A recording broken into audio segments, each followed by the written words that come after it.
Ini adalah akhir musim panas tahun 1989. Seorang mantan anggota Royal Observer Corps sedang bekerja di sebuah rig gas di Laut Utara, sekitar 100 km dari pantai Norfolk, Inggris, ketika dia melihat sesuatu yang agak aneh. Dia melihat 3 pesawat sedang mengisi bahan bakar di udara dari pesawat tanker KC-135. 2 dari pesawat itu jelas merupakan F-111, tapi pesawat ketiga adalah sesuatu yang belum pernah dilihat pria itu sebelumnya. Bentuknya terlalu bersudut, bahkan untuk pesawat militer, dengan bentuk hampir segitiga sempurna. Formasi itu segera terbang menjauh menuju pantai Inggris.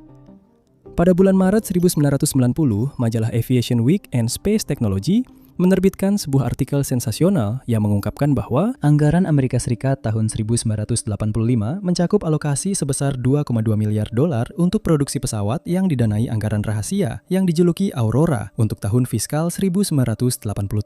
Disebutkan bahwa ini bukan untuk tujuan penelitian dan pengembangan, yang berarti teknologi dan desain pesawat seperti itu sudah ada. Kemudian pada Februari 1992, di Pangkalan Angkatan Udara Beale di California, untuk malam kedua berturut-turut, para pengamat disambut dengan pemandangan yang tidak biasa. Melintas di langit dengan kecepatan lebih tinggi dari jet tempur biasa, sebuah pesawat berbentuk segitiga dengan pola lampu yang khas terlihat, mirip dengan pesawat siluman F-117.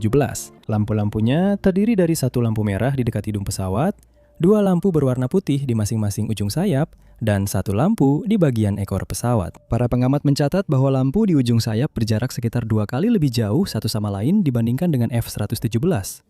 Sementara jarak antara lampu di hidung dan ekor sekitar 50% lebih besar, yang mengindikasikan pesawat dengan dimensi yang jauh berbeda dibandingkan dengan pesawat siluman yang diketahui publik pada saat itu. Pengamatan-pengamatan ini dan lainnya yang terjadi selama sekitar 1 dekade merupakan beberapa dari sedikit petunjuk yang kita miliki tentang keberadaan pesawat mata-mata rahasia yang memiliki nama sandi Aurora. Dalam beberapa dekade sejak penampakan pertama, banyak orang yang berspekulasi tentang kemampuan, tujuan, bahkan keberadaan pesawat tersebut. Meskipun pihak resmi terus-menerus menggambarkan pembicaraan tentangnya sebagai sekadar rumor dan legenda urban. Hari ini, kami akan menceritakan kisah tentang Aurora, pesawat mata-mata rahasia yang secara resmi tidak ada. Sekarang, Aurora, jika memang benar-benar ada, adalah pesawat pengintai yang kemungkinan besar dibangun pada pertengahan tahun 1980-an dan aktif selama sekitar 1 dekade setelahnya. Pesawat ini memiliki desain segitiga yang tajam dan diduga digunakan untuk tujuan mata-mata. Dari segi desain, pesawat ini mungkin mirip dengan XP-70 Valkyrie. Valkyrie mampu mencapai kecepatan Mach 3 atau lebih dari 2000 mil per jam. Pesawat ini dirancang pada tahun 1950-an sebagai pembom strategi supersonik untuk persiapan menghadapi konflik yang tampaknya tak terhindarkan melawan Uni Soviet selama Perang Dingin. Pada kecepatan Mach 3, pesawat ini hampir kebal terhadap intersepsi oleh pesawat pencegat, yang saat itu merupakan satu-satunya penangkal andalan terhadap pembom. Mengingat Aurora dikembangkan dan dikerahkan 30 tahun kemudian, masuk akal untuk menyimpulkan bahwa pesawat ini melampaui kemampuan Valkyrie. Namun, detail konkret tentang apa saja yang bisa dilakukan Aurora sangatlah langka. Karena keberadaan pesawat itu sendiri hanyalah rumor yang didukung oleh beberapa laporan penampakan. Dan laporan penampakan itu sendiri kadang-kadang saling bertentangan. Beberapa pengamat mencatat bahwa pesawat itu hampir tidak mengeluarkan suara sama sekali, yang masuk akal untuk sebuah pesawat mata-mata. Namun, yang lain mengklaim bahwa kemunculan pesawat mirip Aurora bertepatan dengan suara ledakan keras yang menunjukkan bahwa pesawat itu bisa terbang lebih cepat dari kecepatan suara, sehingga menciptakan dentuman sonik. Meskipun kecepatan suara bervariasi tergantung pada kondisi atmosfer, pesawat yang menembus penghalang suara umumnya harus terbang setidaknya 750 mil per jam. Alasan perbedaan dalam kesaksian saksi mata bisa dijelaskan dengan klaim bahwa Aurora memang mampu terbang lebih cepat dari kecepatan suara, meskipun seberapa cepatnya masih belum diketahui. Para pilotnya biasanya lebih memilih untuk terbang lebih lambat dari itu, agar tetap tidak mencolok saat pesawat tersebut sedang diuji atau digunakan untuk pengintaian. Sekarang, dalam hal komponen internal pesawat, kita hanya punya sedikit informasi untuk menebak bagaimana Aurora mungkin dirancang. Aurora mungkin meniru Valkyrie, yang misalnya mengatasi masalah pemanasan dengan mengalirkan bahan bakar di dalam pesawat ke permukaan yang mengalami perubahan suhu paling drastis. Tapi ini pada dasarnya hanyalah dugaan dari sebuah dugaan. Karena sangat sedikit yang diketahui tentang pesawat ini, menentukan garis waktu Aurora juga sangat sulit. Spekulasi tentang pesawat ini pertama kali dimulai pada tahun 1990, setelah terbitnya artikel di Aviation Week and Space Technology yang sudah kami sebutkan sebelumnya. Itu adalah untuk produksi sesuatu yang disebut Aurora pada tahun 1985. Jadi masuk akal jika teknologi untuk Aurora telah diteliti dan dikembangkan lebih awal. Karena tidak ada catatan pasti tentang pengembangan Aurora, anggaran tahun 1985 menjadi titik awal resmi dari rumor-rumor tersebut. Anggaran itu sendiri tidak menjelaskan jenis pesawat seperti apa Aurora itu, jadi mengapa diyakini sebagai pesawat penyintai?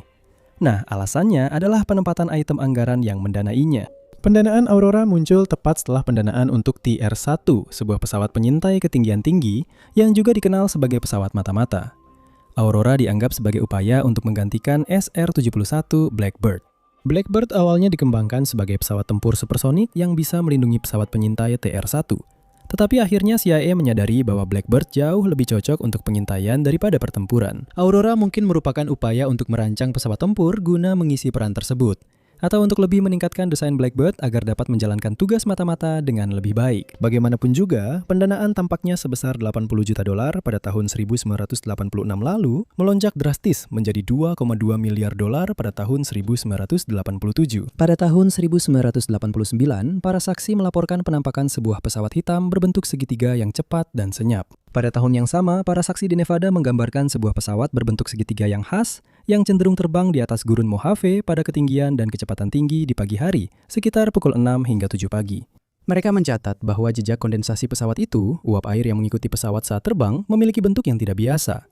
Digambarkan seperti donat pada seutas tali, pada dasarnya berupa cincin-cincin di sepanjang garis. Pola jejak kondensasi yang tidak biasa ini sering dikaitkan dengan Aurora. Tahun 1991 terjadi banyak penampakan yang berhubungan dengan Aurora, tetapi tidak ada yang benar-benar pasti. Serangkaian dentuman sonik yang tidak biasa terdengar di California Selatan, yang menurut para seismolog di daerah tersebut bukan berasal dari getaran bumi, melainkan dari udara. Artinya, ada suatu objek, kemungkinan besar pesawat, yang berulang kali menembus batas kecepatan suara. Ledakan serupa juga terdengar di Florida pada waktu yang hampir bersamaan. Kemudian, pada awal tahun 1992, sesuatu yang lebih jelas terkait dengan Aurora terjadi. Pesawat itu sendiri terlihat sedang dimasukkan ke dalam C-5 di Skunk Works milik Lockheed Martin. Bagi yang belum tahu, C-5 adalah pesawat angkut militer berukuran besar, sedangkan Skunk Works adalah nama tidak resmi untuk program pengembangan tingkat lanjut milik Lockheed Martin.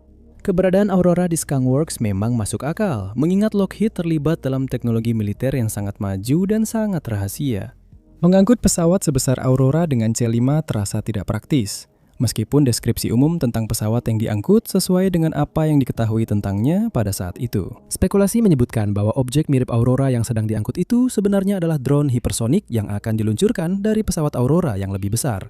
Beberapa tahun memasuki era 90-an, kisah Aurora mulai mendapatkan perhatian dari khalayak yang lebih luas. Pada tanggal 3 Juli 1992, Washington City Paper menerbitkan sebuah artikel yang mengklaim bahwa bukti semakin banyak bahwa program rahasia Pentagon telah menghasilkan pesawat mata-mata super.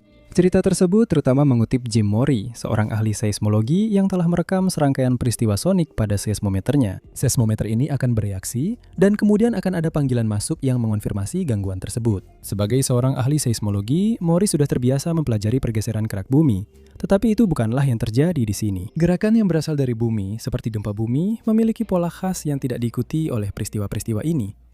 Morey merasa gangguan tersebut lebih mungkin berasal dari udara. Selain itu, peristiwa-peristiwa tersebut tampaknya semuanya terjadi pada waktu yang sama, yaitu pukul 6 hingga 7 pagi setiap hari Kamis. Suatu keteraturan yang mencolok untuk sebuah fenomena alam. Yang paling aneh, pejabat Angkatan Udara mencoba meyakinkan Morey bahwa dia salah, bahwa ledakan sonik itu sebenarnya berasal dari pesawat yang melakukan latihan di dekat pangkalan pesisir di Point Mugu. Namun, itu tidak benar. Data Morey menunjukkan bahwa ledakan sonik itu berasal dari timur laut, arah Nevada, sebuah negara bagian yang tidak memiliki pantai dan jelas bukan dikenal karena pangkalan pesisirnya. Hal yang lebih aneh lagi adalah Angkatan Udara bahkan repot-repot mencoba mengoreksi catatan tersebut. Bill Sweetman, seorang editor teknologi untuk Jane's Information Group dan penulis beberapa buku tentang pesawat militer, mengatakan, kutip, "Saya belum pernah mendengar siapapun dalam program rahasia mencoba membungkam rumor atau komentar dengan cara apapun. Sejauh yang mereka pedulikan, jika Anda benar-benar salah menebak sesuatu, mereka justru senang." Sweetman kemudian pada tahun itu mengatakan bahwa frekuensi ledakan sonik tersebut berarti bahwa pesawat apapun yang menyebabkannya sekarang sudah menjadi pesawat operasional. Kesaksian langsung lebih lanjut muncul sepanjang musim panas tahun 1992. Termasuk pengamat di California yang melaporkan melihat sebuah pesawat dengan platform yang mirip dengan XB-70 Valkyrie yang telah disebutkan sebelumnya. Pesawat yang diduga mirip dengan Aurora. Bukti mengenai Aurora pada tahun 1993 sangat sedikit. Dan apa yang kita miliki dari tahun 1994 pun masih bersifat spekulatif. Sebagai contoh, pada tahun 1993, Angkatan Udara Amerika Serikat mengajukan permohonan untuk membeli lebih dari 4.000 ekar lahan yang menghadap Area 51 di Nevada. Namun, hal ini bukanlah bukti yang benar-benar kuat. Sepanjang tahun 95 dan 96 hanya ada penampakan yang meragukan dan lebih banyak laporan tentang ledakan sonik. Jelas, masa kejayaan Aurora terjadi pada awal tahun 90-an dan program tersebut baik dihentikan pada akhir dekade itu atau menjadi jauh lebih hati-hati dalam menghindari penampakan visual. Begitu juga dengan ledakan sonik yang terdengar. Itulah seluruh garis waktu pesawat mata-mata Aurora, mulai dari pendanaannya sekitar tahun 1985 hingga akhirnya menghilang setelah tahun 1996. Laporan tentangnya muncul baik di pantai barat Amerika Serikat maupun di lepas pantai Inggris Raya. Dengan lebih meragukan, ledakan sonik sering dikaitkan dengan Aurora tanpa bukti visual yang mendukungnya, termasuk satu kejadian di Belanda. Aurora, jika memang ada, kemungkinan besar menjadi penyebab beberapa, tapi tidak semua, peristiwa ledakan sonik ini. Tapi itu pertanyaannya, bukan? Apakah Aurora benar-benar pernah ada? Kasus untuk Aurora. Pertanyaan pertama yang harus kita jawab adalah, apakah Amerika Serikat tidak mampu membangun pesawat seperti ini? Seluruh pembicaraan ini tidak ada artinya jika militer memang tidak memiliki kemampuan teknologi untuk membuat pesawat seperti yang kita ketahui tentang Aurora. Untungnya, jawabannya cukup jelas. Teknologi untuk membuat Aurora sudah benar-benar ada pada akhir 1980-an, yang kemungkinan besar merupakan waktu pesawat itu dibuat. Ingat, Aurora dikatakan mirip dengan XB-70 Valkyrie yang memang sudah diproduksi pada tahun 1950-an. Meskipun desain segitiga bersudut Aurora merupakan perubahan bentuk, tidak mengherankan jika 30 tahun kemajuan di bidang penerbangan telah membawa beberapa perubahan bentuk pada pesawat tersebut. Selain itu, Aurora adalah kendaraan penyintai, sedangkan Valkyrie adalah pesawat pengebom, yang semakin menjelaskan perbedaan desain di antara keduanya. Aurora diduga, berdasarkan dentuman sonik dan laporan visual, mampu mencapai kecepatan antara Mach 6 hingga 8. Meskipun mungkin saja pesawat itu lebih cepat. Pada saat yang sama, ketika Aurora diduga aktif, Amerika Serikat memiliki akses ke X-33, sebuah pesawat luar angkasa suborbital yang sedang dikembangkan oleh Lockheed Martin. Menariknya, X-33 juga memiliki desain segitiga dengan sayap yang terpotong dan winglet, mirip dengan Aurora. X-33 dapat mencapai kecepatan Mach 13 ke atas, yang berarti Mach 6 hingga 8 milik Aurora sangat mungkin dicapai. Sekarang, ada banyak hal yang tidak kita ketahui tentang spesifikasi teknis pesawat ini. Jadi, ketidakjelasan tentang kemampuan Aurora menjadi faktor di sini. Tetapi, hampir tidak ada keraguan bahwa pesawat seperti itu bisa saja dibangun pada tahun 80-an. Bukti paling meyakinkan tentang keberadaan Aurora adalah fakta bahwa pemerintah Amerika Serikat secara harfiah membayarnya. Apakah item anggaran dalam anggaran ASR itu adalah nama pesawat tertentu, kelas kendaraan, atau hanya kedok untuk program rahasia lain? Yang jelas, sesuatu yang disebut Aurora didanai dengan jumlah uang yang sangat besar. Total pengeluarannya mencapai 2,2 miliar dolar. Tapi itu bukan jumlah kecil, bahkan untuk militer. Anggaran tersebut juga sejalan dengan bukti visual dan audio tentang keberadaan Aurora. Dengan produksi yang dijadwalkan dimulai pada tahun fiskal 1987, para ahli industri berspekulasi bahwa militer Amerika Serikat bisa memiliki model yang berfungsi dan siap digunakan pada tahun 1990, yang secara kebetulan cocok dengan ledakan mendadak laporan tentang pesawat berbentuk segitiga yang menghasilkan ledakan sonik sejak awal 1990-an dan memuncak sekitar tahun 1992. Dan meskipun rumor tentang pesawat canggih yang didorong oleh laporan media sensasionalis ingin mendahului cerita tersebut, hal itu bisa menyebabkan salah atribusi terhadap fenomena yang sebenarnya normal. Atau penerbangan dan ledakan sonik dari pesawat yang sudah dikenal dikaitkan dengan Aurora, hal ini tidak menjelaskan mengapa pesawat tersebut terlihat baik di Amerika Serikat maupun di Inggris. Rumor yang belum dikonfirmasi tentang pesawat mata-mata rahasia sebenarnya tidak punya alasan kuat untuk menyebar jauh di luar wilayah barat daya, apalagi sampai ke benua lain tanpa ada bukti konkret yang mendukungnya. Penampakan di kedua negara tersebut menunjukkan bahwa itu bukan hanya isapan jempol belaka, pasti ada sesuatu yang nyata juga. Selain itu, meskipun pemerintah Inggris mungkin meremehkan laporan penampakan Aurora di depan umum, mereka sebenarnya menanggapinya jauh lebih serius di balik layar. Dokumen yang dirilis setelah permintaan berdasarkan Undang-Undang Kebebasan Informasi menunjukkan bahwa penyelidikan terhadap rumor tersebut membuat hubungan khusus antara kedua negara menjadi tegang. Amerika Serikat membantah keberadaan Aurora, tetapi yang patut dicatat adalah laporan-laporan tersebut tampaknya cukup kredibel sehingga Inggris meragukan kejujuran sekutu terdekatnya. Bukti langsung yang benar-benar menegaskan keberadaan Aurora memang sulit ditemukan. Tetapi sikap Amerika Serikat terhadap rumor tersebut juga jelas menimbulkan tanda tanya. Amerika Serikat selalu membantah keberadaan pesawat Aurora, tetapi mereka tampaknya sangat tertarik untuk membantah rumor tentangnya. Seperti halnya bukti seismologi dari Jim Murray, tampaknya Angkatan Udara memiliki kepentingan tertentu untuk membuat laporan tentang Aurora menghilang. Jim Murray tidak memiliki alasan yang jelas untuk berbohong atau memanipulasi datanya. Sementara melindungi keberadaan dan kemampuan pesawat mata-mata rahasia tingkat tinggi Anda tampaknya merupakan alasan yang sangat kuat untuk tidak sepenuhnya jujur jika Anda adalah militer. Dan Amerika Serikat memiliki sejarah menyamarkan kebenaran tentang pesawat militernya. Ingat Blackbird? Pesawat yang dianggap akan digantikan oleh Aurora. Pemerintah juga awalnya menyangkal keberadaannya, meskipun pesawat itu telah terlihat melakukan misi di Asia Tenggara selama Perang Vietnam. Terakhir, ada beberapa bukti tidak langsung lainnya yang tidak secara langsung mengarah pada Aurora, tetapi lebih kepada gagasan bahwa pengembangan dan produksi pesawat dilakukan secara rahasia selama masa di mana pesawat itu diduga aktif. Pertama, ada perluasan lahan dan penambahan hanggar baru di Area 51 di Nevada. Meskipun pemerintah jelas tidak merilis siaran pers yang mengatakan, ini untuk proyek rahasia Aurora, hal ini mensyaratkan bahwa aktivitas di lokasi tersebut meningkat tepat pada saat warga Nevada dan California mulai mendengar ledakan sonik. Kedua adalah adanya celah aneh dalam pengumuman perkembangan pesawat siluman. Sementara Amerika Serikat mengakui keberadaan beberapa pesawat siluman pada tahun 90-an, terutama F-117A, pembom B-2, dan pesawat tempur F-22. Baru pada tahun 2022, mereka mengumumkan pesawat siluman lainnya, yaitu B-21 Raider. Ini berarti ada 3 dekade di mana AS sama sekali tidak mengembangkan pesawat siluman apapun. Kamu bisa berargumen bahwa teknologi sudah berkembang dan pesawat-pesawat itu menjadi usang. Tapi lalu mengapa membangun satu lagi pada tahun 2022? Entah ada celah pengembangan aneh selama 30 tahun, atau ada sesuatu yang mengisi celah itu dan kita saja yang tidak mengetahuinya. Bill Sweetman, pria yang menulis buku tentang Aurora, mengatakan hal ini pada tahun 2006. Penyelidikan saya terus menemukan bukti yang menunjukkan adanya aktivitas saat ini. Sebagai contoh, setelah bertahun-tahun memilah-milah anggaran militer, melacak dana yang tidak dapat dilacak, dan nama sandi, saya belajar bagaimana menelusuri kemana uang itu mengalir. Tahun ini, ketika saya melihat anggaran operasional Angkatan Udara secara detail, saya menemukan lubang hitam sebesar $9 miliar yang tampaknya sangat cocok untuk proyek seperti Aurora. Kutipan selesai. Menjual pendapatnya tentang Aurora, dia berkata, mengutip lagi, pertanyaannya akhirnya adalah, apakah Aurora benar-benar ada? Bertahun-tahun pencarian membuat saya percaya bahwa, ya, Aurora kemungkinan besar memang sedang dikembangkan. Didorong oleh kemajuan terbaru yang memungkinkan teknologi menyamai ambisi yang meluncurkan program ini 1 generasi yang lalu. Kutipan selesai, dan itu saja. Argumen yang mendukung keberadaan Aurora. Tapi itu hanya satu sisi dari cerita. Ada banyak alasan untuk berpikir bahwa pesawat mata-mata ini hanyalah sebuah mitos. Argumen yang menentang Aurora. Meskipun ada sekelompok kecil pendukung yang antusias, konsensus resmi menyatakan bahwa Aurora tidak pernah ada dan sebenarnya hanyalah hasil dari kesalahpahaman dan penyimpangan catatan resmi. Bukti paling jelas yang menentang keberadaan Aurora adalah penolakan berulang kali dari pemerintah Amerika Serikat terhadap keberadaannya. Meskipun militer mungkin punya alasan untuk merahasiakan pesawat mata-mata dari pengetahuan publik, kita juga harus mengakui bahwa militer seringkali mengumumkan dan memamerkan perkembangan baru dalam senjata dan teknologinya. Kami sudah menyebutkan beberapa pesawat dengan kemampuan yang serupa atau bahkan lebih hebat dari Aurora.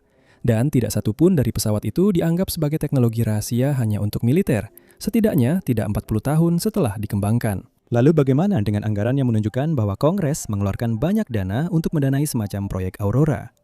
Itu tampaknya menjadi bukti yang sangat kuat bahwa Aurora memang ada dalam bentuk tertentu. Namun, dalam memoir tahun 1994 oleh Ben Rich, mantan direktur Skunk Works Lockheed Martin, dia menjelaskan kebingungan seputar proyek tersebut, dengan mengatakan bahwa istilah Aurora hanyalah nama kode pendanaan untuk proyek pesawat B-2 yang dijalankan di bawah program rahasia milik Angkatan Udara. Mengutip entah bagaimana, nama itu bocor saat sidang penganggaran di Kongres. Media menangkap item Aurora dalam anggaran, dan rumor pun muncul bahwa itu adalah proyek sangat rahasia yang diberikan kepada Skunk Works untuk membangun pesawat hipersonik pertama Amerika. Cerita itu masih bertahan sampai hari ini, meskipun Aurora adalah nama sandi untuk pendanaan kompetisi BB-2, kutipan selesai. Jadi, menurut seorang direktur di Lockheed Martin, rumor seputar Aurora adalah hasil dari sebuah kesalahan. Pencantuman nama Aurora dalam versi publik anggaran diikuti dengan kesalahpahaman bahwa ini berarti ASX sedang mengembangkan pesawat mata-mata hipersonik baru. Mengutip lagi, meskipun saya tidak berharap banyak media yang mempercayai saya, tidak ada nama sandi untuk pesawat hipersonik itu, karena pesawat itu memang tidak ada. Kutipan selesai. Pernyataan Rich masuk akal karena angka-angka dalam anggaran tersebut agak aneh jika memang dimaksudkan untuk mendanai satu pesawat saja. Investasi awal sebesar 80 juta dolar pada tahun 1986, meskipun bukan jumlah yang kecil, juga merupakan jumlah yang relatif kecil.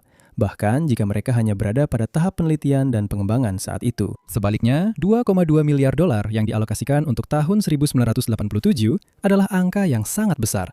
Jauh lebih banyak daripada yang dibutuhkan untuk mendanai produksi satu jenis pesawat saja. Hal ini memperkuat klaim Rich karena tampaknya sejalan dengan gagasan bahwa item Aurora dalam laporan anggaran tahun 1985 bukanlah sebuah teknologi spesifik yang sedang dikembangkan dan diproduksi, melainkan lebih sebagai penamaan umum untuk beberapa proyek. Terkait dengan itu, jika Aurora memang ada atau pernah ada, itu berarti pemerintah masih menyembunyikan kebenaran tentang Aurora dari publik.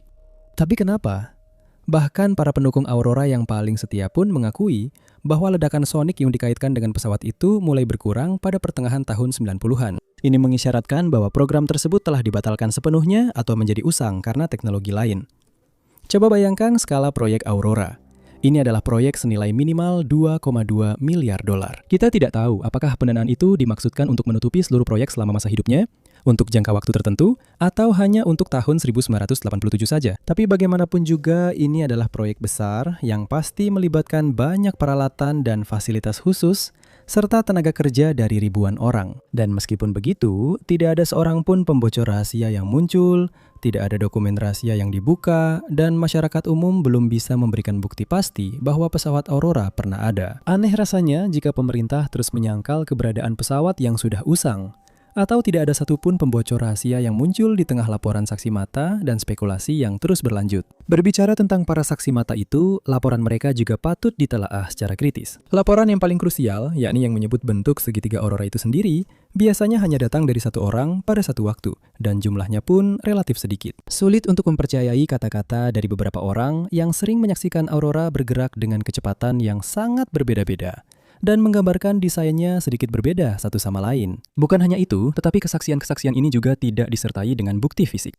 Meskipun kita bisa memaklumi orang-orang di akhir tahun 80-an dan awal 90-an yang tidak selalu membawa kamera di saku belakang seperti kita sekarang, itu juga berarti tidak ada satupun foto Aurora yang dikonfirmasi saat terbang. Kita hanya memiliki rekonstruksi dan interpretasi dari seniman berdasarkan apa yang orang-orang ingat dari dugaan pertemuan dengan Aurora, yang detailnya kadang-kadang saling bertentangan. Seperti halnya laporan tentang peningkatan ledakan sonik, hal-hal tersebut sulit untuk diabaikan.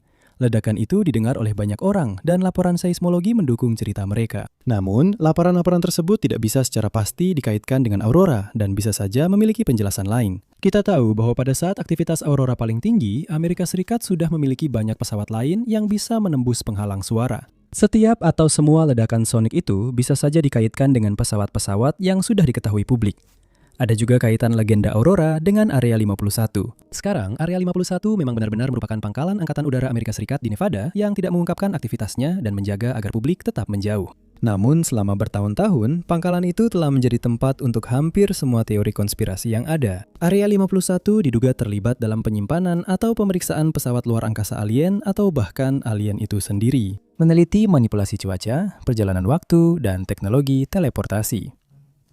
Tempat pertemuan untuk pemerintahan satu dunia yang rahasia, dan masih banyak lagi hal-hal tidak masuk akal lainnya. Itu sudah merupakan daftar yang cukup panjang sebelum kamu menambahkan teori-teori terkait Aurora ke dalamnya. Meskipun Aurora adalah salah satu teori konspirasi yang tidak terlalu mengada-ada yang muncul dari spekulasi Area 51, tetap saja membuatmu berpikir, karena pesawat itu dikaitkan dengan lokasi paling populer untuk berkembangnya teori-teori konspirasi. Bagi banyak orang, pertanyaan tentang keberadaan Aurora adalah penerapan pisau Occam.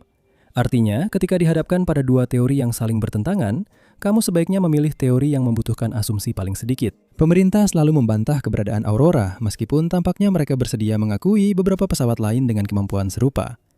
Meskipun ada laporan anggaran tahun 1985 yang memberikan dana untuk proyek Aurora, alasan yang masuk akal untuk itu akhirnya muncul. Itu bukanlah nama untuk pesawat tertentu, melainkan kata sandi untuk serangkaian proyek yang berbeda. Kasus ditutup. Aurora tidak pernah ada, kan? Apakah Aurora pernah ada? Itulah dua kasus yang saling bersaing, keduanya didukung oleh pernyataan yang kredibel, serta kelemahan dalam argumen mereka. Jika kita gabungkan semuanya, apa yang tersisa? Apakah ini benar-benar pernah ada? Dan itu tergantung seberapa ketat kamu ingin menggunakan istilah ada. Apakah sebuah pesawat mata-mata bernama Aurora pernah diteliti, diproduksi, digunakan, lalu pensiun di pertengahan tahun 90-an? Ya, tidak. Sepertinya tidak. Baris anggaran itu kemungkinan besar merujuk pada nama sandi untuk proyek B2 seperti yang diklaim oleh Ben Rich dalam memoarnya. Apakah proyek ini memang dimaksudkan untuk terlihat di versi publik anggaran tahun 1985 adalah cerita lain? Tapi mengingat jumlah dana yang dihabiskan untuk itu, kecil kemungkinan itu hanya pendanaan untuk satu jenis pesawat saja. Fakta bahwa tidak ada seorang pun yang pernah maju sebagai pembocor rahasia setelah 40 tahun spekulasi juga merupakan bukti kuat yang menentang keberadaannya. Rasanya tidak mungkin bahwa tidak satu pun dari ribuan orang yang mungkin terlibat dalam proyek tersebut pernah maju selama bertahun-tahun itu. Bill Rich bahkan dengan senang hati membantah keberadaan Aurora dalam memoarnya. Atau mengapa tidak ada orang dalam dengan posisi serupa yang berterus terang dalam memoar mereka sendiri? Terakhir, nama Aurora itu sendiri juga mencurigakan. Meskipun konvensi penamaan untuk kendaraan militer berubah dan berkembang seiring waktu, ada beberapa tema yang umum untuk pesawat, terutama pada era ketika Aurora diduga sedang diproduksi dan seterusnya. Pesawat tempur seringkali diberi nama yang agresif. Burung pemangsa adalah pilihan yang umum, dengan beberapa contohnya seperti F-5 Eagle atau F-22 Raptor. Ada juga F-35 Lightning II yang bukan burung pemangsa, tetapi tetap memberikan kesan kekuatan agresif pada pesawat tersebut. Untuk pesawat siluman, biasanya ada kaitan dengan malam atau misteri, seperti F-117 Nighthawk atau B-2 Spirit. Meskipun referensi mitologi seperti C-130 Hercules memang ada, Aurora, nama Romawi untuk Dewi Fajar, tetap terasa agak aneh. Dia tidak memiliki kaitan khusus dengan pertempuran, dan Fajar secara harfiah adalah akhir dari malam, jadi itu bukan nama pertama yang akan terpikirkan untuk sebuah pesawat siluman. Hal ini membuat orang bertanya-tanya, mengapa militer tidak mengikuti konvensi penamaan biasanya untuk satu pesawat ini, yang kebetulan juga merupakan pesawat yang keberadaannya sangat diragukan. Jadi, sepertinya sangat mungkin bahwa pesawat mata-mata bernama Aurora memang tidak pernah ada. Tapi bagaimana dengan sesuatu seperti Aurora? Apakah mungkin ada pesawat rahasia atau prototipe pesawat yang sedang aktif digunakan antara tahun 1985 hingga 1995? Dan itu tampaknya lebih masuk akal. Ledakan sonik yang semakin sering didengar oleh penduduk Nevada dan California Selatan memang menunjukkan bahwa ada sesuatu yang berubah pada akhir tahun 80-an. Teman kita, Occam's Razor, kembali berperan di sini.